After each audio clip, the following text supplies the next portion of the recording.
All right, hear me out. I know that these smudge marks and streaks in our lettering are not ideal. But what if I told you that these are actually artificial? They're not even real and they were done on the iPad. So yeah, while this many are not ideal, you can still make your iPad lettering look extremely realistic just with a few simple techniques done with a brush set I'm so excited to share with you.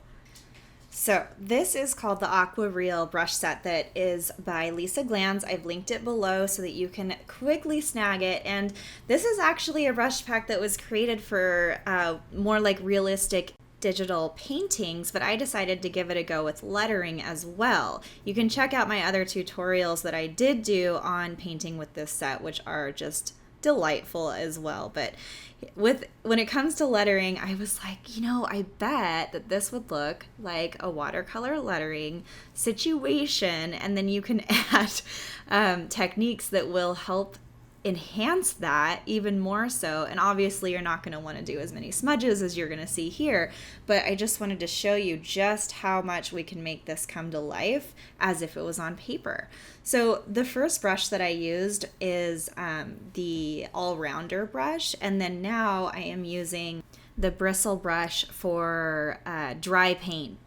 And if you just come in here and start to pull down from your ink that, or not ink, but your fake ink that's already there, you're going to create these really organic textures that look very believable. And obviously you can change the intensity and effect of it. But I kind of went to town here because I couldn't believe how much we could make this look like it's an actual messed up, smudgy lettering piece. The next part of this that I'm doing is I go in with the wet blender, and it's just on the brush setting, not even the smudge setting. And I'm just going to go over some of these harsh edges, which make it look a lot more like a seamless bleed into the next letter rather than having it be a complete overlap. Sometimes the overlap though does look nice and does look realistic, but I'm just kind of analyzing, where these connections could improve and look a little more natural.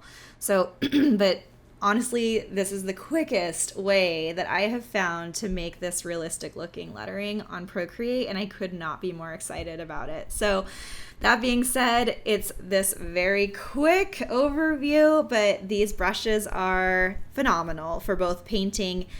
Check out those tutorials that I have on eucalyptus and also on canyons, but then they're also fabulous for lettering. So enjoy, you guys, and I'll see you next time.